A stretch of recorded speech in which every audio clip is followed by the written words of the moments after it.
Om. The Light of Truth, Part 4, Chapter 3, Subject of Education, Section A. It is the highest duty of parents, preceptors, and relatives to adorn children with good, sound education, nobility of character, refinement of manners, and amiability of temper. The wearing of jewelry, that is, gold, silver, pearls, rubies, diamonds, etc., adds no beauty to the soul. It only arouses vanity and other lower passions, gives rise to fear of robbery, and may even be the cause of death. Boys and girls, when they attain the age of 8 years, should be sent to their respective schools. In no instance should they be placed under the tuition of teachers of low character. Only those persons are qualified to teach who are masters of their subject and are imbued with piety. Boys' school should be at least 3 miles away from that of the girls. The preceptors and employees, such as servants, should in the boys' school be all of the male sex, and in the girls' school the female sex. Not even a child of 5 years of the opposite sex should be allowed to enter the school. Parents and teacher should teach Gayatri Mantra to the students. ॐ भूर्भुवस्वः तत्सवितुर्वरेण्यं भर्गो देवस्य धीमहि धियो यो नः प्रचोदयात्. The meanings of the Gayatri Mantra are: Father of all, may we contemplate thy holy adorable nature, so that thou mayst guide our understanding.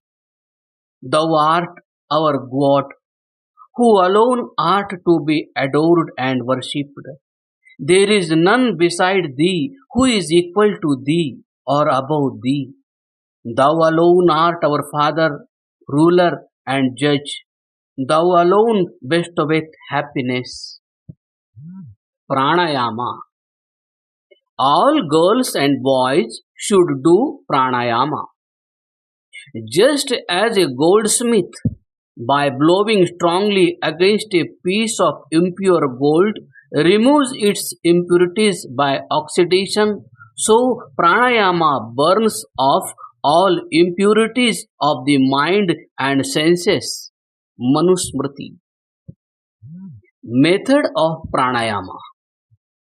As in the act of vomiting, all the contents of the stomach are violently expelled, so should the breath be expired forcibly and held out as long as possible by drawing up the pelvic viscera. Yoga Shastra Samadhi Pada. When discomfort is felt, the air should be gently inspired. This process should be repeated according to one's desire and strength.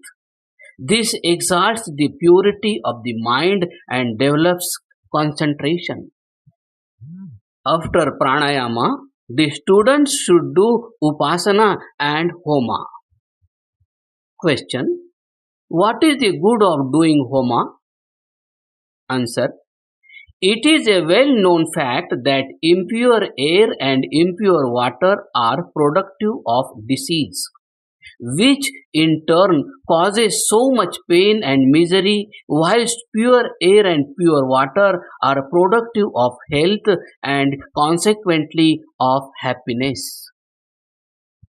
Question: I think I would do people more good to apply sandal locally as a plaster and eat butter instead. Is it wise to waste these things by destroying them in fire? Answer. That only shows your ignorance of physical science. For it is one of its cardinal principles that nothing is really lost in the world. You must have noticed that even when you are standing at some distance from the place where Homa is performed, you can smell a sweet, fragrant odor in the air. That alone proves that an odoriferous substance put into the fire is not destroyed, but on the other hand, being rarefied, fills the room and is carried by the air to distant places where it rids the air of its foulness. Question. If this be the case, the keeping of such odoriferous things as saffron, musk, camphor, scented flowers, and attar in the house will serve the same purpose. Answer. That scent has not the disintegrating power to rid the house of its impure air and replace it by the fresh, pure air.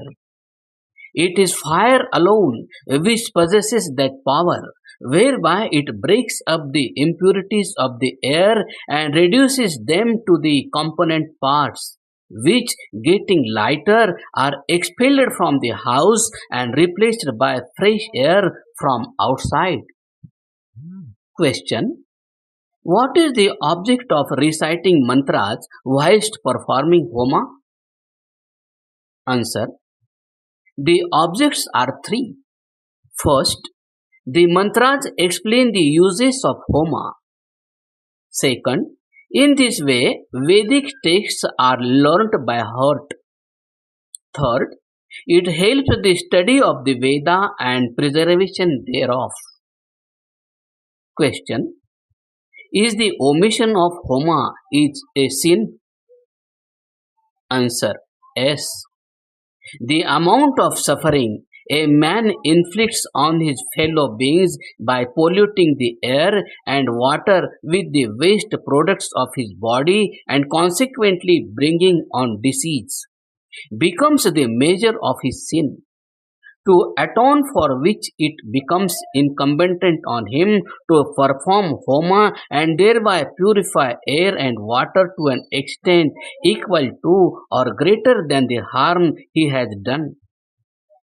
As regards the internal use of these things that are used in Homa, such as butter, that would benefit only the individual who takes them, but the same amount of material used as directed above benefits hundreds of people. If people were not to eat and drink such nutritious substances as butter and milk, they could never gain in strength, physical and mental. Therefore, it is only right that they should do so. But more material should be used in Homa than as food and drink. It is therefore our bounden duty to perform holy home daily. To be continued.